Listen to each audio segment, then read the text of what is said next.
Nastar. Nastar, narasi sebentar-sebentar. Assalamualaikum warahmatullahi wabarakatuh. Waalaikumsalam warahmatullahi wabarakatuh.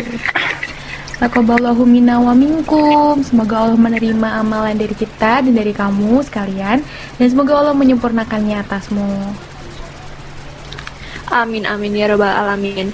Minal aizin wal faizin ya pendengar podcast BEM FIK UMS. Mohon maaf kalau kami ada kesalahan yang disengaja maupun tidak disengaja. Ya, mau dimaafkan ya teman-teman. Oke, by the way Vi, Nastar, ini apa lagi sih Vi? Kemarin udah kurma, sekarang Nastar. Kenapa namanya Nastar? Nah, jadi gini Karima, Nastar itu maksudnya narasi sebentar-sebentar. Dimana kita itu di episode ini dan yang selanjutnya nanti bakal ngobrol-ngobrol asyik sama seseorang yang penting banget. Weh, siapa tuh Vi? Nah, di sini udah ada gubernur dan wakil gubernur BEM FIK UMS nih, ada Triska sama Imam. Halo. Hai. Jadi, Triska ini merupakan wakil gubernur BEM FIK UMS periode 2020. Dan Dwi Triska Novemia ini merupakan mahasiswa gizi angkatan 2017. Nah, bukan main kan kerennya. Dia udah wakil gubernur, terus dia juga anak gizi yang pinter masak kayak gitu. Idaman banget, iya nggak sih Triska? Waduh, bisa aja nih Mbak Ovi. Makasih. Sama-sama. Nah, selanjutnya ada Bapak Gubernur kita nih. Ada Imam Bagus Faisal. Nah, Imam ini salah satu mahasiswa kesehatan masyarakat angkatan 2017 di FIK UMS. Nah, Imam ini juga salah satu primadona guys di FIK. Dia ini sering banget disebut-sebut sebagai imamnya anak FIK. Waduh. Berat. Wow, spesial banget ya di podcast hari ini. Podcastnya masih euforia dengan Lebaran. Kita bakal ngobrol-ngobrol sama gubernur dan wakil gubernur kita ini. By the way, gubernur sama wakil gubernur kita ini sibuk banget loh buat ngatur jadwal ini nih buat podcast nih. Ya Allah, susah banget, sibuk banget nih. Semoga diberi kesehatan selalu ya Pak Gubernur dan Bu Wakil Gubernur kita. Amin. Kalian juga ya, sehat-sehat selalu. Amin. Oke, kalau dari Imam nih, alhamdulillah Lebaran udah di rumah kan ya? Ya. Alhamdulillah di rumah sejak Maret sampai dengan sekarang. Ya, alhamdulillah udah di rumah aja nih. Alhamdulillah. Nah, Lebaran ini kan spesial nih, kita harus di rumah aja. Apa aja sih yang sebenarnya dilakuin sama Imam dan keluarga nih selama di rumah aja? Yang dilakuin sih lebih intensitasnya bantu orang tua, terus ya seperti biasa rutinitas kuliah kan, apalagi sekarang dari Univ itu menerapkan kebijakan kuliah online, yaitu benar-benar ibaratnya harus maksimal juga, kalau kita nggak ikut ya rugi gitu. Terus selain itu sempet sih awal-awal sebelum Ramadan itu sempet ya sedikit silaturahmi ke teman-teman SMK, terus habis kesini gak bisa silaturahmi karena di Jawa Barat sudah menerapkan PSBB. Terus rutinitas lainnya ya rapat-rapat, kemudian diskusi, ikut webinar, Zoom dan sebagainya. Kemudian yang sekarang sih baru selesai ikut project teman-teman itu menulis kayak gitu. Oke. Itu sih. Oh, menarik ya. Produktif di rumah, ada hobi baru itu menulis ya, Imam ya. Ya masih belajar lah. Kalau apa? Nah, menarik banget tadi dari Imam. Kalau dari Triska sendiri nih, udah ngapain aja selama Lebaran ini nih? Bantuin masak buat Lebaran kah? Atau bantuin bersih-bersih rumah nih? Biasanya perempuan. Oke, kalau Lebarannya ya, iya nih bantu bersih-bersih. Terus bikin kue Lebaran, walaupun nggak ada tamu sih. Sedih padahal udah bikin banyak kue kering. Kalau kalian bikin kue kering nggak? Kalau dari aku enggak sih. aku beli biasanya. Karena sudah Sama terlalu lelah. beli. Karena nggak bisa masak kue. Maaf, ketahuan. Ya, Ovi ketahuan Devi. Udah biasa di dapur, Vi. Jadi banyak juga ya hal yang bisa kita lakuin gitu di rumah. Walaupun Lebaran di rumah gitu kan ya. Tapi nih dari Imam, ada nggak sih yang biasanya dilakuin pas Ramadan tapi nggak bisa dilakuin gitu sampai Lebaran ini tuh nggak bisa dilakuin? Apa tuh? Ada nggak kira-kira? Yang belum sempet sih ini ya, kalau di kampus kan dulu 10 hari Ramadan itu ya ikut kajian pengajian di masjid gitu. Itu nggak sempet kalau di sini. Terus ketemu teman-teman sih, teman-teman SMK terutama, kan biasanya rutinitas tiap Ramadan itu adain bukber gitu. Karena SMK ku jauh waktu itu, dari Majalengka ke Cirebon, ya lumayan jauh lah. Jadi ibaratnya selalu nggak agendain tiap Ramadan itu ada bukber, terus nggak bisa karena ada pandemi kan. Ya itu terus Lebaran ini yang nggak bisa keliling-keliling rumah aja, itu nggak aku lakuin gitu loh, karena ya bener-bener mengikuti anjuran gitu sih. Oh iya, jadi di rumah aja ya? Iya, di rumah paling ya ada sedikit lah 1-2 orang yang Tuh, sama sih. hampir. Ya sama sih sebenarnya, sama kayak Imam. Jadi kayak biasanya pas puasa bisa ngadain bukber gitu kan ya, tapi tidak bisa gitu. Kalau dari Triska sendiri nih, ada nggak yang sebenarnya pengen dilakuin pas Lebaran tapi nggak bisa dan harus ditunda dulu gitu? Kalau dari aku sih kurang lebih sama sih, tapi ada yang khas banget. Aku tiap Lebaran pasti silaturahmi ke rumah guru-guru. Misal Lebaran hari ketiga ke guru SD, Lebaran hari keempat ke guru SMP, Lebaran hari kelima ke guru SMA, kayak gitu bareng sama teman-teman.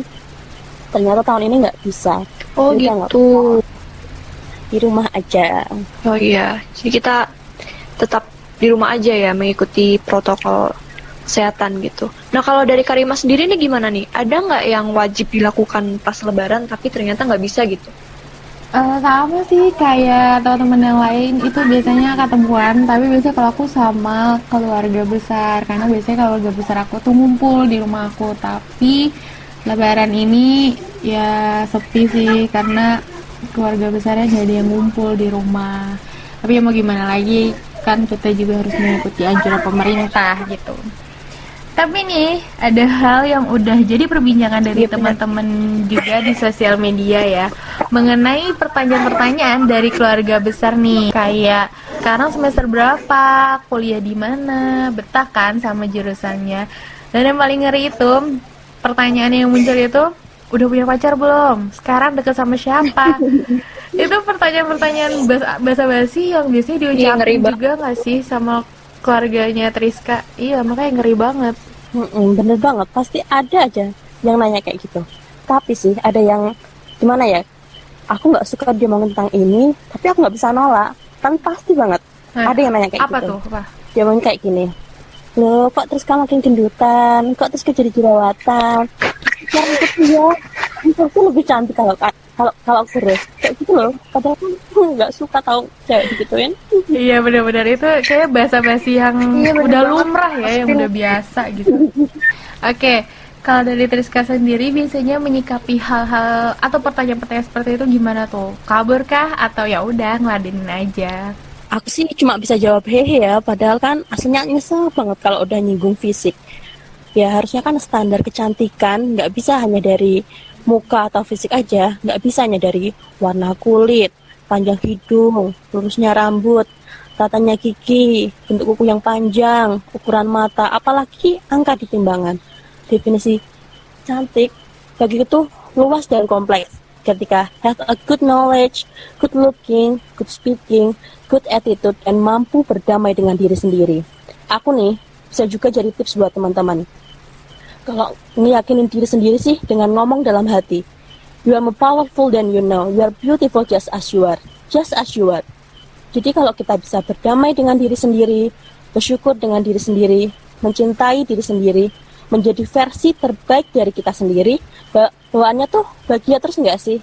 Orang lihatnya juga enak, auranya juga dapat gitu loh waktu dilihat orang lain. Gitu nggak sih? Iya benar-benar Kita tuh, kita nggak perlu panjang lebar jelasin, ngasih pembelaan saat orang nyinggung hal yang jadi kelemahan kita. Kadang kita cuma perlu diem, abis itu ngasih pembuktian kalau ada hal lain yang bisa jadi kelebihan kita. Toh yang tahu diri kita kan ya diri kita sendiri gitu. Ya intinya jangan capek untuk selalu menginspirasi dan spread positive vibe. Selain dari orang yang nyinyir, pasti ada aja kok hal positif yang bisa kita ambil dari kita. Iya nggak sih? Betul, betul Iya, banget. bener banget nih, Bunda. Wow, dapat pencerahan ya ini dari Priska nih mengenai basa-basi ya, pertanyaan-pertanyaan dari keluarga. Nah, kalau dari Imam nih, suka dapat pertanyaan basa-basi kayak gitu nggak, Imam? Banyak sih, terutama gini pertanyaannya tuh. Kuliah berapa tahun lagi, Mam? Terutama paman gitu ya, saudara, terus temen gitu. Ya, cuma bilang ya normalnya 1 tahun lagi gitu kan. Kan kita nggak tahu gitu, nggak tahu ke depannya skripsinya kayak gimana dan sebagainya. Tapi ya aku jawabnya itu, ya normalnya 1 tahun lagi, doain aja paman atau teman-teman buat skripsinya biar bisa lancar kayak gitu. Terus kalau tentang jodoh ya ada sih, terutama tetangga gitu ya. Itu di samping ibu gitu loh. Ini Imam gitu, apa kuliahnya berapa tahun lagi gitu katanya. Ya normalnya 1 tahun lagi. Terus habis kuliah ngapain? Udah ada jodoh belum? Ya itulah ibaratnya nanyain gitu gitu. Ya aku nggak enak ya. Terus ya ibuku malah gini, malah ngelarang gitu, ibaratnya ke arah pacaran atau sebagainya gitu. Jadi lebih nggak usah dengerin gitu, malah gitu. Ya udah, jadi tambah bodoh amat. Wah, pertanyaan dari tetangga nih memang bikin deg-degan ya. Kalau dari Ovi gimana, Vi? Pasti sering kan ditanya, ih Ovi udah gede sekarang ya, kuliah di mana sekarang? Umum kan ya ada keluarga tuh yang ngomong kayak gitu. Biasanya tuh keluarga yang emang jarang ketemu gitu nggak? Gimana, Vi?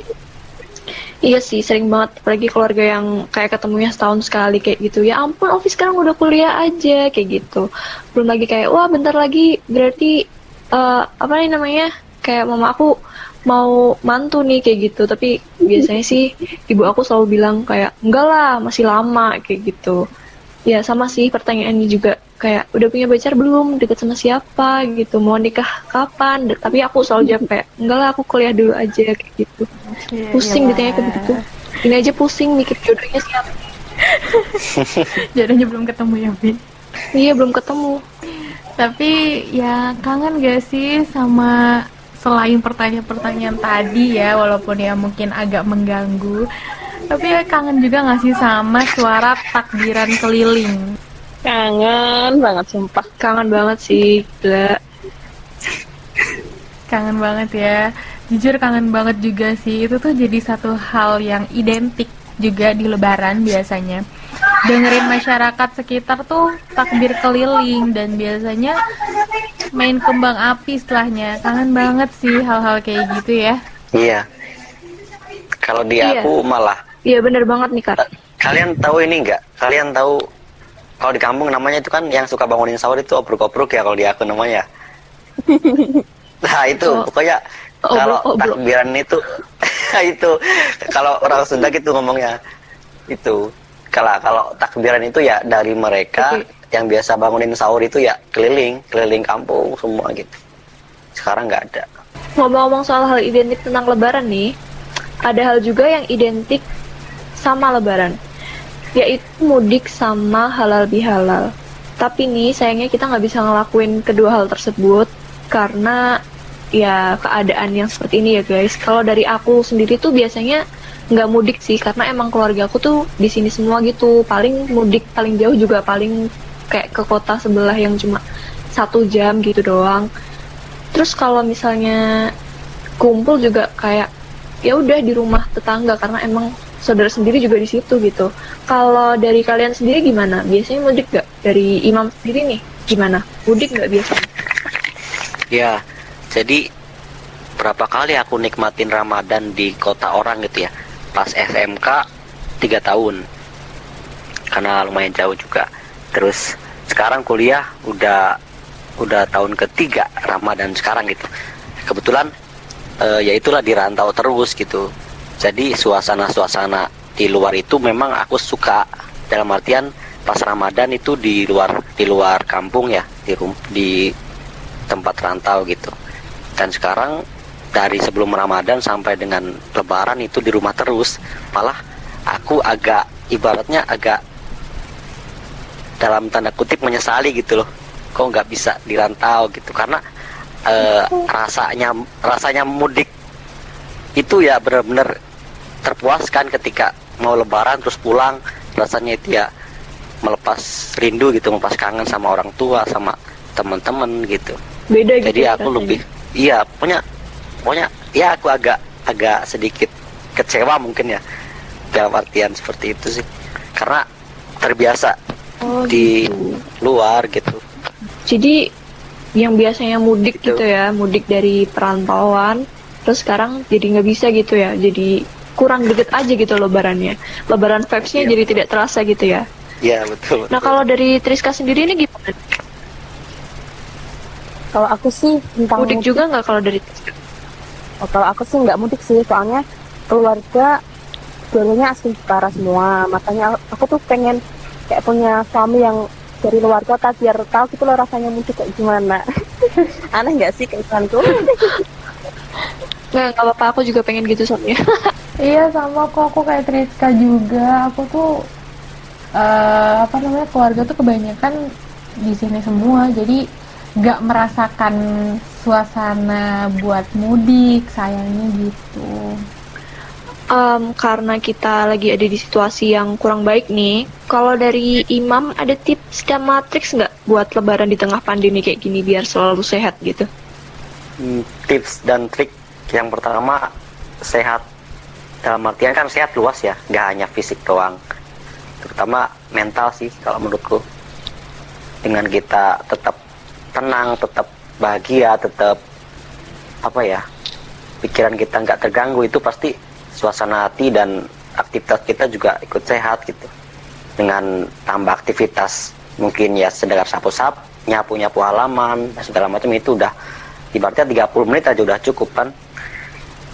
Nah yang lebih ditekankan itu menurutku adalah kesehatan mental, karena benar-benar kita itu dihadapi oleh dua masalah, terutama masalah kesehatan corona yang kita nggak bisa kelihatan tuh wujudnya. Kalau kelihatan kan enak, bisa diapain kayak corona, kayak aku kesel sumpah. Nah terus masalah selanjutnya ya masalah yang kita hadapi semua ini, yaitu masalah ekonomi, dalam artian itu berimbas ke orang-orang sekitar, keluarga mungkin yang terdampak kan, itu akan menambah beban pikiran terutama bagi anak-anaknya gitu sih. Jadi lebih ke tipsnya itu jaga kesehatan mental dengan terus bahagia, nonton hal yang positif, kemudian baca buku. Ya aku seringnya itu sih, baca buku, mengaktifkan imajinasi ya, terutama novel. Itu habis novel kemarin ya. Iya, lebih menekankan ke kesehatan mental ya. Jadi dengan mengisi waktu-waktu luang dengan kegiatan yang positif gitu. Nah kalau dari Triska sendiri nih, ada yang bisa kita lakuin nggak sih pas lebaran tapi di rumah aja gitu? Oke, banyak banget sih sebenarnya ngelakuin hobi di rumah aja, bikin karya, syukur-syukur bisa diikutin lomba, kan lumayan tuh kalau menang.